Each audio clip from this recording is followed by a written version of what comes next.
Good afternoon. This is Brian Shannon from Alpha Trends Blogspot. It's Monday, the 16th of April, 2007, and we're going to start out by taking a look at the S&P 500. We're looking at the spiders right now, and I started with a monthly time frame because I wanted to point out exactly where we are. We are at about a 7-year high right now, and this market is, like I said, it's at a new high. It was up about 1% today. And it hasn't seen these levels since the high in 2000. And, now they're pretty close to being able to, I think, get to there. That it's a reasonable target that we could see the market extend up towards that 153 level near the all-time highs in the S&P 500. Now, the Nasdaq's a completely different story, but the S&P 500 has just continued to extend the gains of this current bull market that we're in. We had a little bit of a scare last month, but it did find support at the rising 200-day moving average on the longer-term time frames. Looking at the weekly, you can see here new highs again on the daily time frame. Same thing for all the people that were thinking, oh, there's gap resistance. Gap is only a potential area of resistance. These old highs are only a potential level of resistance. The market ran right through that level, so there was no resistance there. It didn't even slow down intraday at that level for more than about 10 or 15 minutes. So you only know resistance after the fact. That's kind of a pet peeve of mine. A lot of people say, well, aren't you concerned about the resistance at this level or that level? And realistically, no one knows where the resistance is going to be. You can't predict where the sellers are going to halt the buying or be strong enough to halt the buying pressure and put resistance out at the market. It's a function of supply and demand, and the demand was much greater than supply at that area where people were expecting there to be resistance, so there was no resistance there. Looking at the market, so it's closed the gap. Like I said on Friday, we had low volume. We had low volume again today, but that's not what pays us. It's not volume that pays us. It's not what am I trying to say here? It's not volume that pays us. It's only price.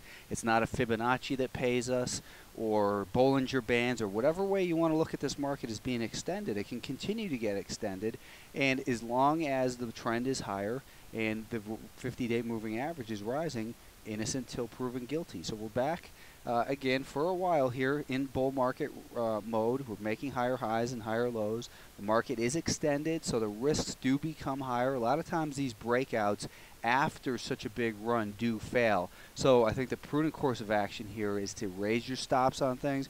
Maybe start lighting positions if you're nervous ahead of earnings. Earnings really do begin this week in full force. So be sure to be checking these companies. I'm not always going to, in fact, I'm usually not going to check unless I consider holding a stock overnight. But I'm not going to be posting earnings dates and that sort of thing. If you want to help me out and do that in the comments, some of you like to do that, I'll post those. But you want to be aware of when the companies that you're trading are due to report earnings, because obviously it can be pretty devastating if you're on the wrong side of it. The Nasdaq 100 did not meet a new high, not yet at least. It is coming up and closing this gap, so it's right at this closing level is where we are again here today. So this market isn't quite as bullish as the S&P 500, but there's nothing here that indicates any sign of a top, any sign of resistance. There's potential resistance up ahead at 45.50, but a lot of times the market will just rip right through that level. So as I said Friday, it's a very healthy looking uptrend, that new highs are probably likely to be coming in here. And when we looked at the 30-minute time frame, what we were looking at in here was or rather I guess the an hourly time frame. I think we were looking a little bit further back, and I don't remember what happened there. But there was an inverted head and shoulders pattern. Maybe this is what I was looking at, and calling that the reason for thinking that the market has the potential to make it up towards about $45.20 would be the height of that pattern from the breakout point. So we're getting close to that, and it's coming up to this area. So there is potential for resistance here, but there's nothing on these shorter term time frames that indicates that the sellers are likely to gain control. We broke nicely past this resistance level today. It gapped higher and just continued to make those short sellers bleed. So again, if you're looking at this thing as a short sale, I don't see what you're looking at. The trend is clearly higher on the short-term time frame. On the daily time frame, we've got that 10, 20, and 50-day moving average all heading higher. The lower volume does indicate that demand is lesser here. It's lessening. So that does a lot of times foreshadow the possibility of a pullback. It just means raise your alertness a little bit, keep those stops tight, take some profits on stocks that have extended their gains, and just be careful. It's always going to be defense that wins the game. So you want to be aware of those situations when they set up. I think the inverted head and shoulders pattern that I wanted to point out was actually on the hourly time frame of the semiconductors, which we see in here. And this is what I was talking about, was getting back above the 45.80 level, or 44.80 level rather, and that will give us a target up near about $36.30, which brings us back to the high end of this range. And with the rest of the market looking like it's breaking out to new highs here, that could be the point where the buyers take control of the longer term trend. We've got a rising 40-week moving average for the first time in a while. We've got the 10-week above the 20-week above the 40. So we've got a 50, 100, and 200-day moving average all heading higher. So it's looking more constructive and more likely for a turnaround in here than it has at any point over the last 2 years or so. So we want to keep that in mind. The IWM Russell 2000, they pierced that resistance on Friday. There had been resistance there on a few occasions, three different occasions right in here. It pierced it at $81 a share on Friday. That's what we've been looking at all last week as a reason to get more aggressively long this market.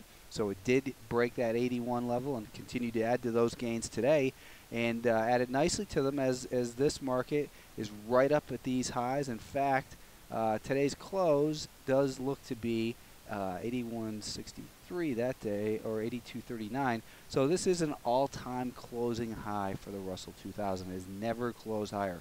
If that's not the definition of a bull market for 2,000 stocks, I don't know what is. So let's go ahead and take a look at the stocks we've been involved in. First of all, we're in this STKL, and I suggested keeping a tighter stop on Friday, and fortunately we were kept in. It came down within 2 pennies of our stop. Our stop was 12.15, and it came down to 12.17 on Friday. We were in the stock at 12 bucks a share over here, and like I said, there's a huge short position in here, so we want to be a little bit more conservative with our stop. Let's raise it now to $12.23. So we're in at 12. Keep the stop at 12.23. It might be stuck near this 12.5 strike because we have options expiration Friday, but it still acts really strong, and there's a huge short position. They're underwater in a dramatic way. Again, I don't know what the catalyst is going to be, but you might want to check when earnings are due in there. eBay we were also involved in, and eBay we got involved at 34.07 on Friday. It suggested raising your stop to 34.42. That was not violated. Let's do this. Let's either raise the stop to 34.98. I think there's a high likelihood that that stop will get hit. So what I would rather do is see some strength early in the morning, maybe up towards 35.40 to 35.50, and then sell it there. So if it gets to 35.40 before violating 35 on the downside, I'm going to say officially we took our profit up in that area. So that's the way you want to play it here, I think. ASTI we got involved in today rather, and a lot of the solar stocks were strong. This one didn't really have much follow through. We wanted to get involved in this above $10.60 a share. It did that early on. Let's raise our stop now in ASTI to $10.43, so right down in here. The other 2 stocks we'd considered looking at was HLIT, and we're looking for a pullback in there, so that didn't happen. And then there was VeriSign. We're also looking for a pullback in there. Now, just because I said look for a pullback doesn't mean you shouldn't use your own judgment and buy the stock. I did buy the stock and traded it nicely to the upside. And you look at a lot of these stocks that I suggest, and maybe I don't follow up on all of them, but a lot of times there's continued follow through. Last week we tried ICGE a couple times above this $11.78 level, and I didn't update it, but it finally took off above that level today. So you want to make sure you keep these on your idea list, on your watch list, and when a stock gaps up, I'm always going to say we didn't take advantage of it, because basically that's not the risk reward that I laid out the day before isn't still valid. So I'm going to say no trade. However, there are ways to look at these gaps and figure out how to trade them. I talk about that actually in my online class at MarketWise, which I have the next one on Thursday. So go to marketwise.com to find out about that. But basically, just because VeriSign was a no trade today doesn't mean you couldn't have made some good money in it. So trade them on your own terms, and I'm just offering guidelines and suggestions.